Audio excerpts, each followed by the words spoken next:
When Benjamin Franklin exited the Constitutional Convention, he was asked by a woman, "Sir, what have you given us?" His immediate response was, "A republic, ma'am, if you can keep it." Yet most Americans today have been persuaded that our nation's governmental system is a democracy and not a republic. The difference between these two is essential in understanding Americanism and the American system. Before we discuss political systems, however, it's helpful to address the confusion that has been spread about the political spectrum. Many have been led to believe that the political spectrum places groups such as communists on the far left, fascists or dictators on the far right, and political moderates or centrists in the middle. However, a more accurate political spectrum will show government having zero power on the far right to having 100% power on the far left.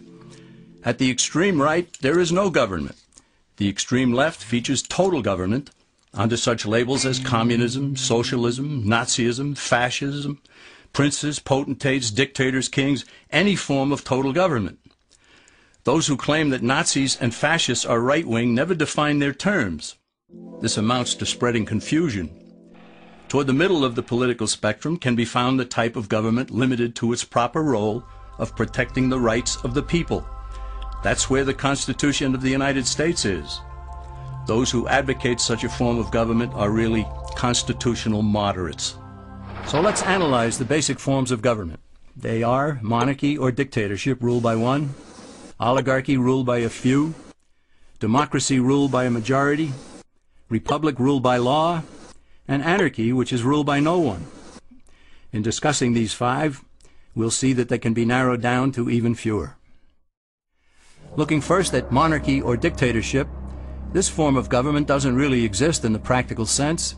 It's always a group that puts one of its members up front. A king has his council of nobles or earls, and every dictator has his bureaucrats or commissars, the men behind the scenes. This isn't ruled by one, even though one person may be the visible leader. It's ruled by a group. So let's eliminate monarchy, dictatorship, because it never truly exists. Oligarchy, which is ruled by a group, is the most common form of government in all history. And it is the most common form of government today. Most of the nations of the world are ruled by a powerful few, and therefore oligarchy remains. At the other end, we find anarchy, which means without government. Some people have looked over history and found that many of its worst crimes were committed by governments. So they decided that having no government might be a good idea. But this is a mistake, because as the ancient Greeks stated, without law there can be no freedom. Our founding fathers agreed and held that some amount of government is a necessary force in any civilized, orderly society. In a state of anarchy, however, everyone has to guard life, liberty, and property, and the lives of family members. Everyone must be armed, and movement is severely restricted because one's property has to be protected at all times. Civilized people have always hired someone to do the guarding, a sheriff, a police force, or some branch of government. Once law enforcement was in place, the people were freer. They could leave their property, work in the fields, and so on. In short, the proper amount of government makes everyone freer.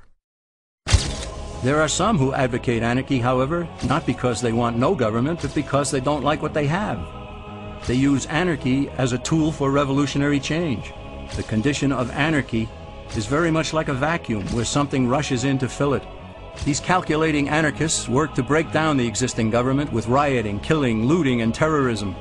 Tragically, the people living in such chaos often go to those best able to put an end to it and beg them to take over and restore order. And who is best able to put an end to the chaos? The very people who started it. The anarchists who created the problem then create a government run by them, an oligarchy, where they have total power. This is exactly what happened in Russia that led to Lenin taking total power, and in Germany where Hitler's brown shirts created the chaos that brought him to power. But anarchy isn't a stable form of government. It's a quick transition from something that exists to something desired by the power-hungry. It's a temporary condition, and because it isn't permanent, we eliminate it as well. The word democracy comes from two Greek words, demos, meaning people, and kratein, meaning to rule. Democracy, therefore, means the rule of the people, majority rule. This, of course, sounds good, but suppose the majority decides to take away one's home, or business, or children. Obviously, there has to be a limit. The flaw in democracy is that the majority isn't restrained. If more than half the people can be persuaded to want something in a democracy, they rule. What about republic? Well, that comes from the Latin, res meaning thing, and publica meaning public. It means the public thing, the law. A true republic is one where the government is limited by law, leaving the people alone. America's founders had a clean slate to write on. They could have set up an oligarchy. In fact, there were some who wanted George Washington to be their king. But the founding fathers knew history, and they chose to give us the rule of law in a republic, not the rule of a majority in a democracy.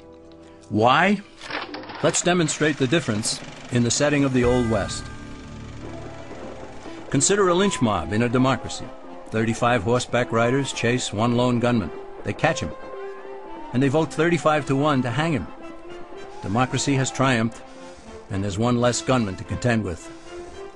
Now consider the same scenario in a republic.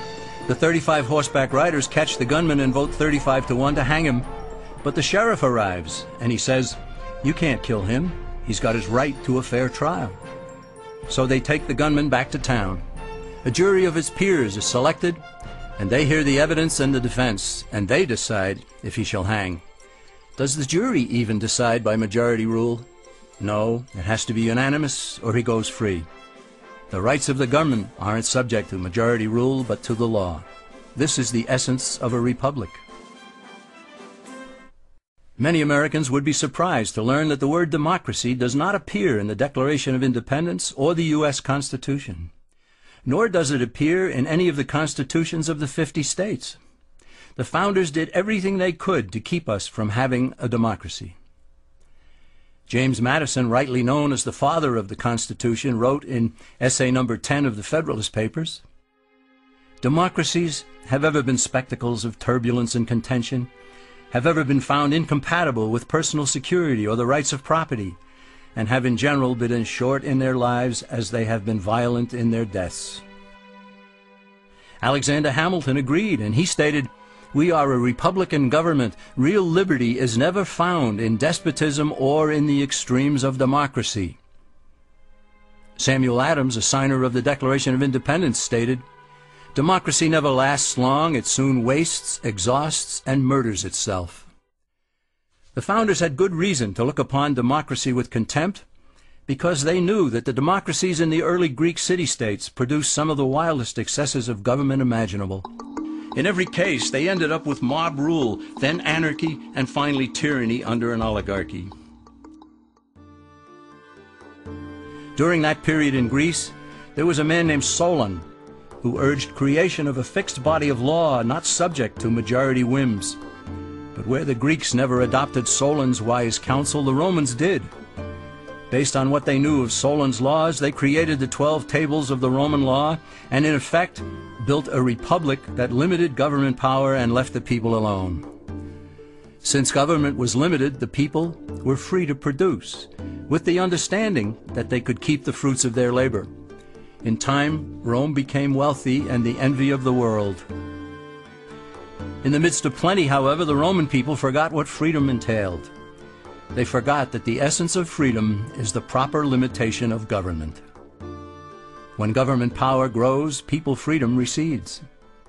Once the Romans dropped their guard, power-seeking politicians began to exceed the powers granted them in the Roman Constitution. Some learned that they could elect politicians who would use government power to take property from some and give it to others. Agriculture subsidies were introduced, followed by housing and welfare programs. Inevitably, taxes rose and controls over the private sector were imposed. Soon, a number of Rome's producers could no longer make ends meet, and they went on the dole. Productivity declined, shortages developed, and mobs began roaming the streets, demanding bread and circuses from the government. Many were induced to trade freedom for security. Eventually, the whole system came crashing down. They went from a republic to a democracy, and ended up with an oligarchy under a progression of the Caesars.